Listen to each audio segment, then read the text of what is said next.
In this video, I'm going to share with you my trading performance results for the month of June. I'm also going to share a discovery that I've made about my trading performance, so make sure you stay around right until the end.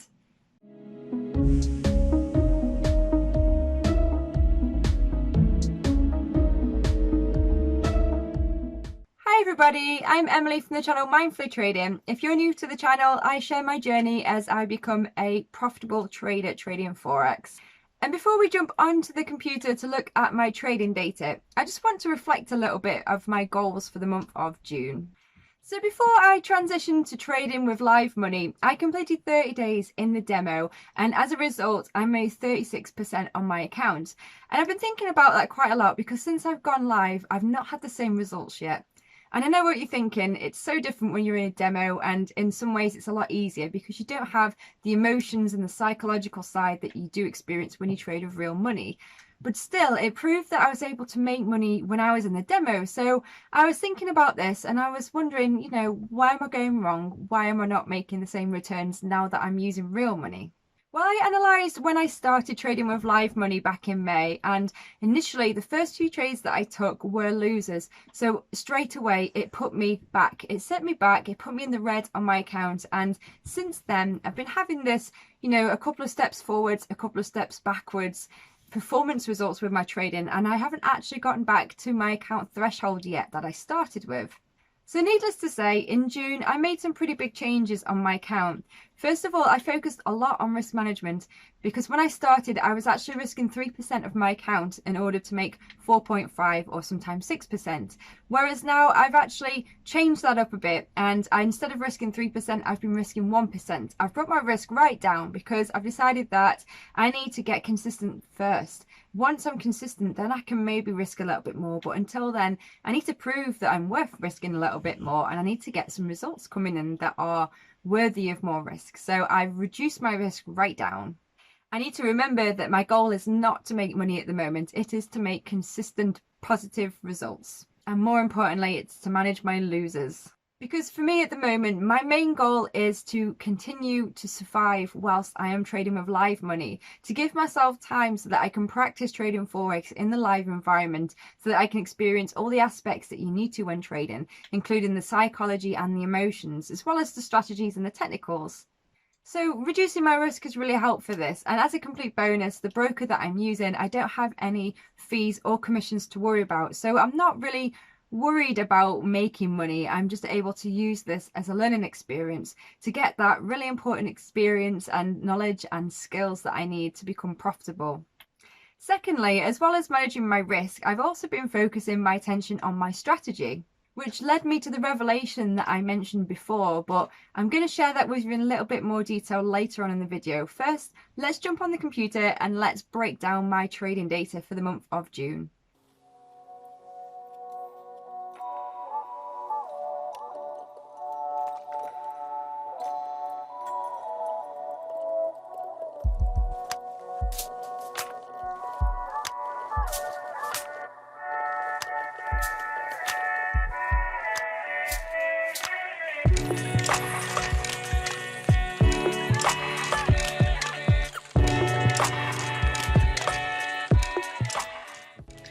Hey guys, so I've just finished writing up my reflections for the month of June, and as you probably saw on the computer, I've had quite a choppy month. So in June, I've made quite a few changes. As I mentioned before, I've reduced the risk on my account, so the figures are lower for that reason. But I've also experimented with my strategy, which is something that I know you shouldn't really do when you're live, but I've reduced the risk enough that I feel like, so for example, for June, I'm down £11.52. That is a cost that I'm happy to pay to be able to practice in a live environment, because I find personally that I can learn better in a live environment because I need to have that emotional side that I just don't get when I'm in a demo. When I'm in a demo, it feels like I could pick up some bad habits and not take it seriously, and right now I really need to take it seriously, so I'm obviously staying in a live environment, even if that means that I'm making changes to my strategy in a live environment. And that's what I've been doing in June, because I've experimented quite a bit. I've removed indicators from my chart and I've been trying to focus more on price action. And I feel like I've learned a lot in June. So I'm actually really happy with the progress that I've made. I'm happy that I've managed to learn these lessons whilst keeping my overall loss of the account really low. So all in all, I'm actually really happy with my progress. So just to dive a little bit deeper with you, I did a lot less trades in June than I did in May. So let's just go back to May. And in May, I took 40 trades. I had a 50% accuracy, but my profit and loss ratio was very poor. It was less than 1-to-1, which resulted in an overall loss of 17% on the account, which worked out about minus £44. So I mean, in the grand scheme, you know, the figures aren't too bad, but it's obviously not good for being a profitable account because it's not profitable naturally. But I've taken that, and in June, my accuracy for June is actually lower compared to May, which is obviously not good.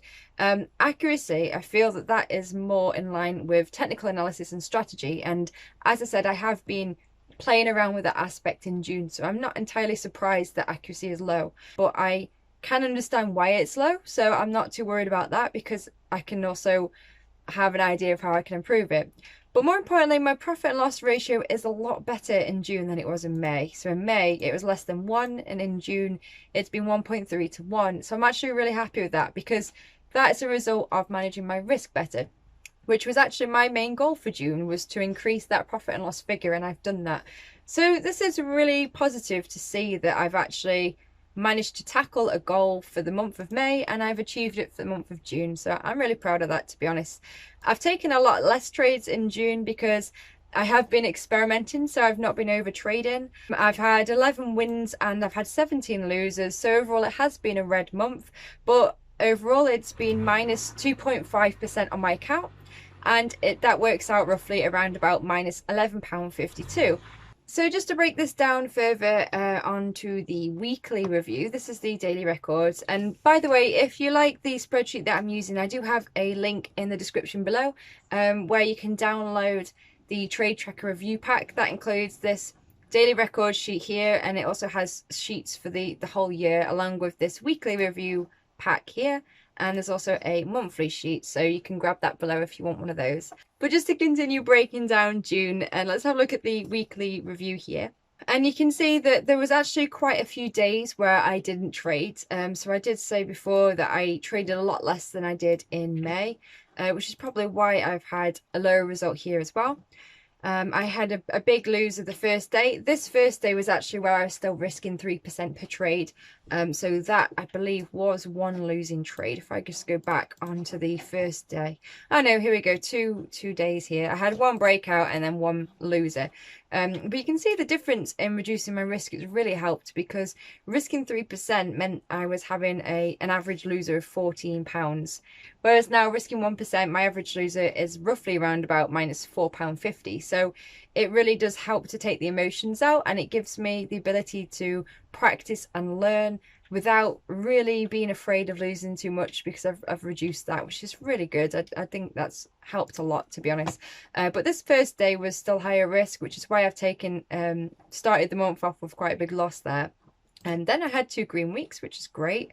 And then obviously I've had these 2 red weeks, but once again, I mean, I only had 1 trade in the last week, so it's been overall quite a choppy month, as I said before, but it's not too bad. If I can understand why it's choppy, then that means I can fix it. And I wasn't really aiming to make any money in June, really. I was aiming to learn lessons in June. So as far as I'm concerned, you know, £11.50 or 2.5%, if that's the cost of a lesson for a month, I think that's a very cheap cost, so I'm quite happy with that. But I've just written some points here in my trade review journal for June. So I've just reiterated the data that I've gone through with yourselves and reflections on some of my trades itself. So again, you know, it's just choppy because I've been inconsistent with my strategy, which I'm going to share with you a little bit in depth in a moment.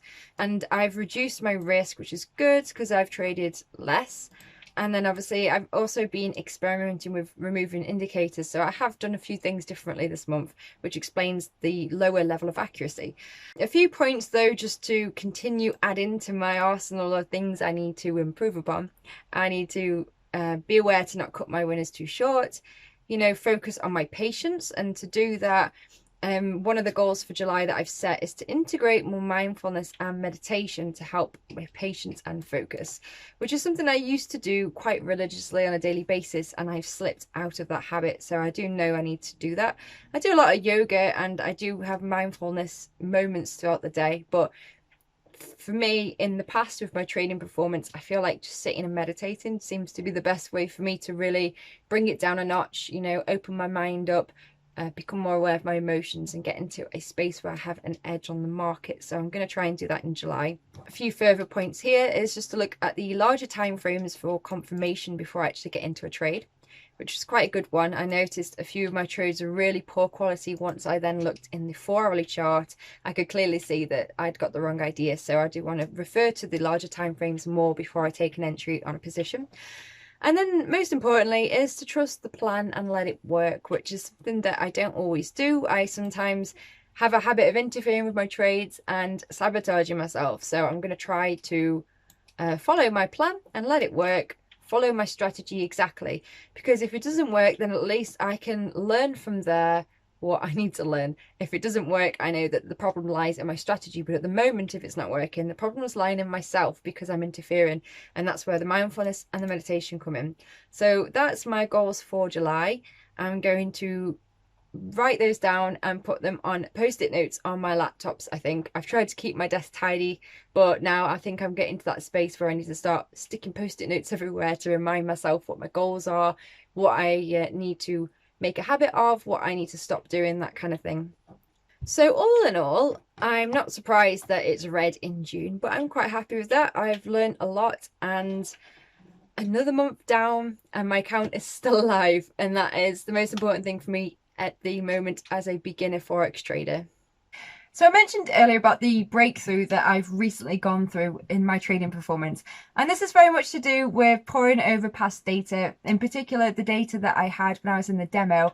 And I was looking at that, and I was looking at where I'm at now, and I was thinking, you know, how have I managed to make like 36% on my account in a demo, but how come I can't replicate it now? Putting aside the mindset and the trading psychology, I should still get some similar results, right?